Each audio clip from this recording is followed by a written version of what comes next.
মাস আসতেছে, কিছু মানুষ এত খুশি, আবার কিছু মানুষ এত দুঃখ পোষণ করতেছে গো। যারা রোজা রাখে এই বান্দাগুলো আল্লাহর কাছে বলতেছে, মালিক ওই রমজান মাসের মধ্যে তুমি আমাকে কবুল করিও। প্রতি বছর যেই রকম ভাবে 30 দিন রোজা রাখি, সামনে রমজান মাস ছায়াপাত করতেছে রে আল্লাহ, ওই রমজান মাসে আমি অধমকে কবুল করিও।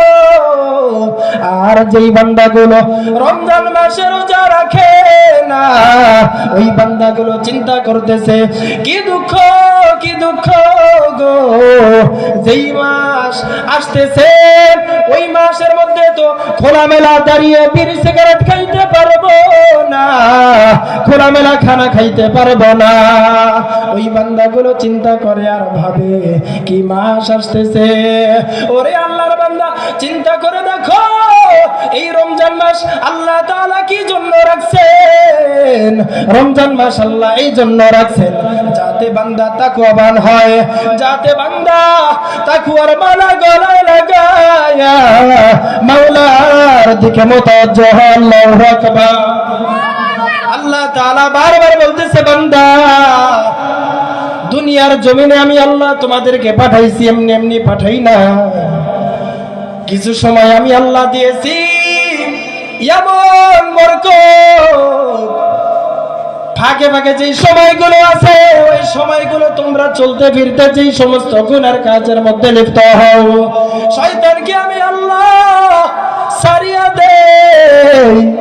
আর এই রমজান মাসে আমি আল্লাহ ওই শয়তান, লানতপ্রাপ্ত শয়তানকে শিকল দ্বারা আটকায় রাখি, যাতে বান্দা ও বান্দি, যাতে তোমাদের কোনো কষ্ট না হয়। আমি আল্লাহর এত মায়া গো, যদি বান্দা গুনাহ নিয়ে কবরে হাজির হও, আমি আল্লাহর কিছু আযাব তোমাদের জন্য নির্ধারিত করে রাখছি।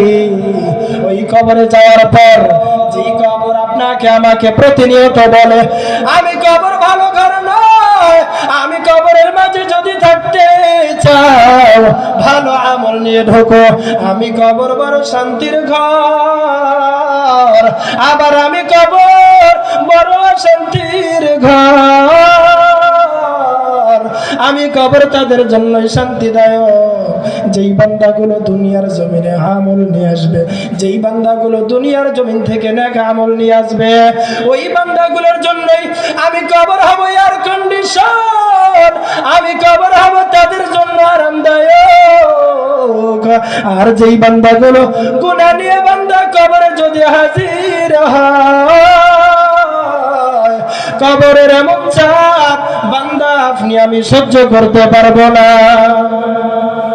এজন্য রমজান মাস আল্লাহ তাআলা রাখছেন আপনার আমার পরিবর্তনের জন্য, তাকওয়া অর্জনের জন্য।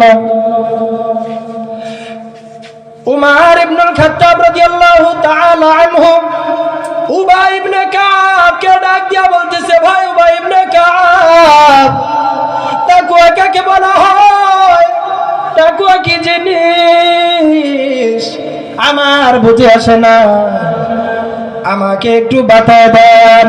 উবাই ইবনে কাব ডাক দিয়া বলতেছে, ভাই ওমর, তুমি কি কাঁটাযুক্ত রাস্তা দিয়ে, কাঁটা ঘেরা রাস্তা দিয়ে অতিক্রম করেছো?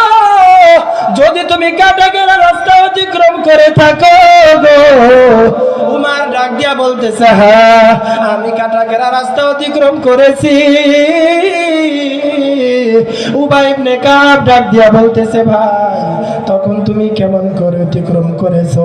উমর ডাক দিয়া বলতেছে, আমি এত সতর্কতার সহিত অতিক্রম করেছি, এত সতর্কতার সহিত, যেই সতর্কতা ভাবে অতিক্রম করেছি, আমি চিন্তা করেছি এই যে কাঁটাযুক্ত রাস্তা, ভয়ঙ্কর রাস্তা, এই রাস্তা দিয়ে যদি আমি পার হই, সতর্কতা যদি অবলম্বন না করি, তাহলে আমার পায়ে কাঁটা বিঁধতে পারে কি পারে না? উমর বলতেছে, হ্যাঁ অতিক্রম করেছি, সতর্কতার সহিত অতিক্রম করেছি। উবাই ইবনে কাব ডাক দিয়া বলতেছে, দুনিয়ার জমিন এমন একটি জায়গা যেই জায়গার মধ্যে আল্লাহ বান্দা বান্দিকে পাঠাইছে, ওই জায়গার মধ্যে যখন বান্দা হাজিরা হয়, কিছু সাইড দুনিয়ার জমিনটা তো এমনি এমনি আখিরাতের বাজার, এই আখিরাতের বাজারে বান্দা আল্লাহ বান্দাকে ছেড়েছেন শূন্য একটি ব্যাগ হাতে। এখন বান্দার অন্তরের মধ্যে কলব বরাবর একটি স্থান দিয়েছে, যেই স্থান দ্বারা ভালো মন্দ বান্দা যাচাই বাছাই করতে পারে, কোন দিকে চললে বান্দা ভালোর দিকে চলতে পারবে, লাভবান হতে পারবে, আবার কোন দিকে চললে বান্দা ক্ষতির সম্মুখীন হবে। এই সাইডগুলো বান্দার ভিতরে মেমোরির মধ্যে আল্লাহ সেট করে দিয়েছেন কি দেন না? উবাই ইবনে কাব বলতেছে, এইটাই কি বলা হয় তাকওয়া?